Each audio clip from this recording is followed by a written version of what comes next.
It's time for the Advent Devotional. Today is day 15.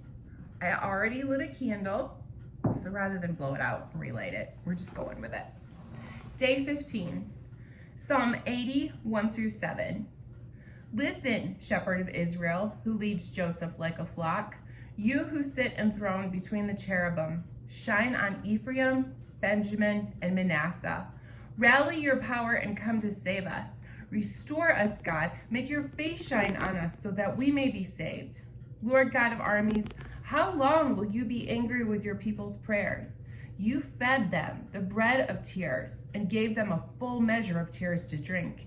You put us at odds with our neighbors. Our enemies mock us. Restore us, God, God of armies. Make your face shine on us so that we may be saved. Psalm 80, 1 through 7. Day 15. On Friday nights, my dad teaches a Bible study for the boys, who are actually nearly all grown men in their 20s. But they're at our house. Every Friday, my mom and I feed everyone, and we lay the food out on my huge dining room table. Then we knit and catch up while my dad leads the guys in a Bible study in our cozy fireplace-heated living room downstairs. One particular Friday, there was a spring snowstorm happening, and my mom was not handling it well. Denise, my mom shrieked, do you see Sarah's Christmas wreath on her door? Call her right now and tell her to take it down. She is why we are getting this snowstorm. I giggled as I dialed my across the street neighbor. My mom says you have to take your Christmas wreath off your door, I told her. Sarah burst out laughing. I forgot all about it. Okay. Moments later, Sarah texted me to look out our window at her house.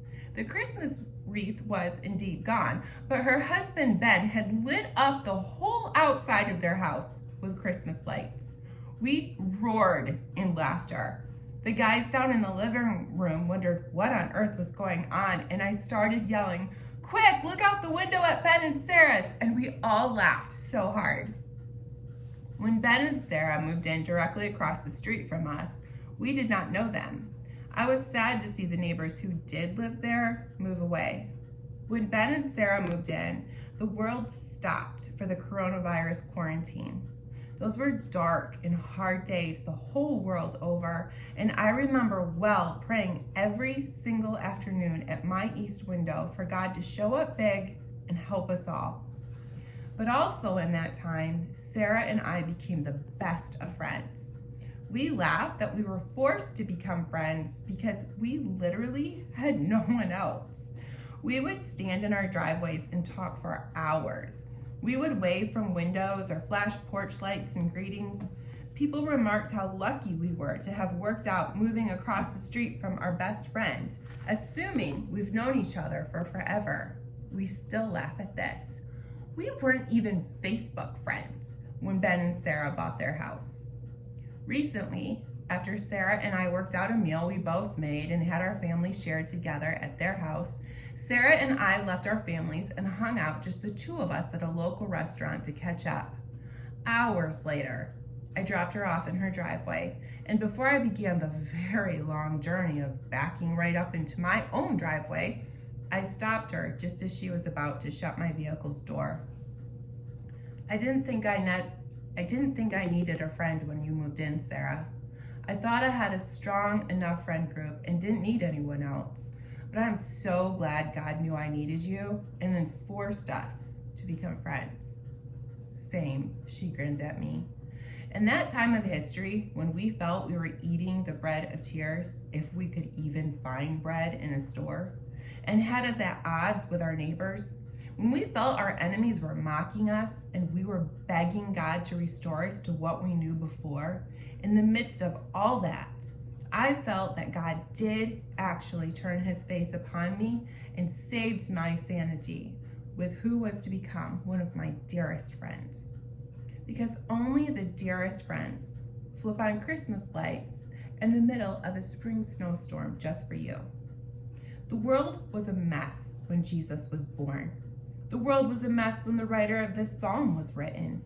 The world was a mess when my neighbor moved in. And in it all, God heard all the cries of his people, and he moved in a way that they were not looking for, they were not expecting it, and yet it fully saved and restored, just as he promised. And he will do it again. The prayer for today is, God, please restore us. Please shine your face upon us so we can be saved from whatever battle we are in the midst of.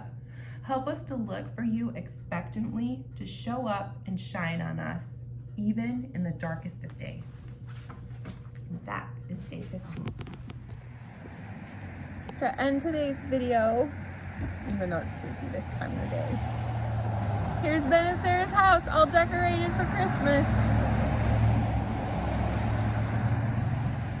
It's very nice to have a house this fun across the street.